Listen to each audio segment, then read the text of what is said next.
औज़ुबिल्लाहि मिनश्शैतानिर्रजीम बिस्मिल्लाहिर्रहमानिर्रहीम। Dear students, अगर आप लोग मेरे चैनल पर न्यू हैं तो मेरे चैनल को सब्सक्राइब कीजिए ताकि आपको अकाउंटिंग के मुतल्लिक जो भी वीडियो बनाई जाए आप लोगों को बर वक्त मिल सके। तो जी, हमारा जो टॉपिक चल रहा है बैंक रिकन्सिलिएशन स्टेटमेंट, और जिसका टॉपिक नंबर 2 चल रहा है, मतलब रिवाइज कैश बुक के साथ बैंक रिकन्सिलिएशन स्टेटमेंट हमने बनानी है। तो ये बुक है जी M.R.F. चौधरी साहब की और सुहेल अफजल साहब की। तो बी कम पार्ट फर्स्ट वालों के लिए बनाया जाता है। और अगर आप लोगों ने मेरी इंट्रोडक्शन वाली वीडियोस नहीं देखी तो देख लें, उससे आप लोगों को मतलब कंप्लीट समझ आएगी। बैंक रिकन्सिलिएशन स्टेटमेंट की रिवाइज कैश बुक के साथ भी इंट्रो दिया गया है। तो टाइम ज़ाया किए बगैर हम अपने क्वेश्चन की तरफ बढ़ते हैं जी। क्वेश्चन नंबर आज हमारा जी 22 है जी। तो जी सबसे पहले जो देखते हैं जी, the cash book of a trader only bank column is given below for the month of July 2005। ये कैश बुक है जी एक ट्रेडर की जिसका बैलेंस दिया गया है। तो हमने जब बनानी है जी रिवाइज कैश बुक या बैंक रिकन्सिलिएशन, तो जो इसका बैलेंस कैरीड ऑन है वो हमारा ब्रॉट डाउन होगा।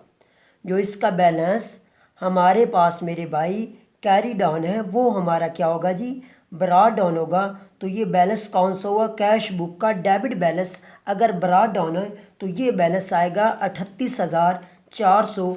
ये आपके revise cash book question number आपका 22 है जी। ओनली बैंक कॉलम, तो ये आपका बैलेंस ब्रॉट डाउन 38,400। और दूसरा बैलेंस हैज़ पर रिवाइज कैश बुक डेबिट, तो ये हम मालूम करेंगे जी क्वेश्चन से। उसके बाद देखते हैं जी, on comparing the cash book with the bank statement. Bank statement दूसरा नाम किसका है जी, पासबुक का। द फॉलोइंग, ये जो बाकी सारा कुछ दिया गया जी, देखते हैं। सबसे पहली स्टेटमेंट है जी बैंक चार्जेस। बैंक चार्जेस का नाम सुनते ही आप लोगों के नॉलेज में ये बात आ जाती है कि बैंक चार्जेस ये आपके खर्चे होते हैं। Of Rs 1400 shown on the bank statement have not been recorded in the cash book. Bank charges जो हैं स्टेटमेंट में तो हैं लेकिन कैश बुक में आप लोगों ने रिकॉर्ड नहीं किए। तो ये आपके जी बैंक चार्जेस ये आपके 1400 के आपकी पेमेंट साइड पर जी। उसके बाद ये स्टेटमेंट 2 देखते हैं।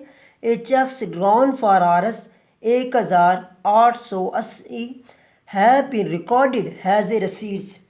तो जी मेरे भाई, जो आपके चेक्स इशू होते हैं, ड्रॉन होते हैं, ये आपके खर्चे होते हैं, लेकिन हमने गलती क्या की, उसको रसीट साइड पर लिख दिया। तो जब मेरे भाई एक रसीट साइड की चीज़ पेमेंट साइड पर लिखी जाए या पेमेंट साइड की चीज़ आपकी रसीट साइड पर लिखी जाए, तो जैसा कि इनकम नेचर की चीज़ को आपका एक्सपेंसेस के तौर पर लिख दें तो इसको डबल अमाउंट से मेरे भाई करते हैं। ये आपके खर्चे हैं जी, कितने खर्चे हैं जी, 1880 के, लेकिन हमने कर क्या दिया, उसे रसीद लिख दिया है। तो आपको इसको डबल अमाउंट के साथ करना चाहिए।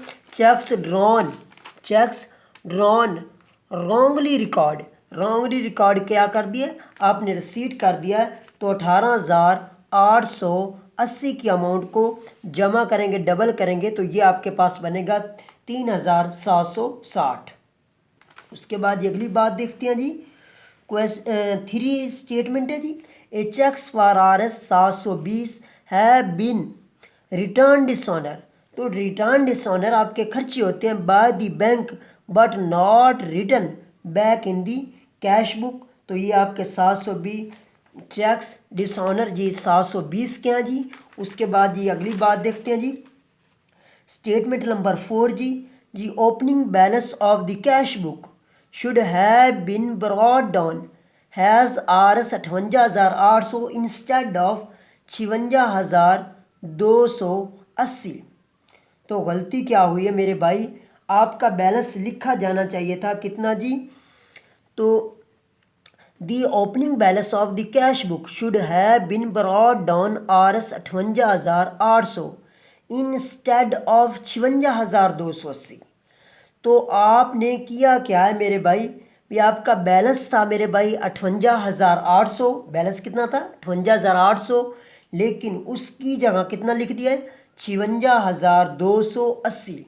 तो इसका जो फ़र्क है वो आपकी रसीद से, क्योंकि आपका बैलेंस है जी एडजस्ट ऑफ रॉन्ग बैलेंस 58,800 में से लेस करेंगे 56,280, 2,520 बनता है जी। तो अगली बात देखते हैं स्टेटमेंट जी। अगली स्टेटमेंट देखते हैं जी। 3 चेक्स, कितने चेक जी? 3 cheque, 3 cheques issue to the supplier, supplier को इशू किए फॉर RS 8,560 का, 14,800 and 1,200 have not yet been presented to the bank. तो ये कौन से चेक हुए जी? Unpresented cheque. डेबिट बैलेंस है तो अनप्रेजेंटेड चेक, इन तीनों चेक को जमा करेंगे तो 24,560 बनता है जी। उसके बाद जी स्टेटमेंट नंबर 6 देखते हैं। A pay in slip of the month of July showing a deposit of RS 61,680 have not been credit by the bank.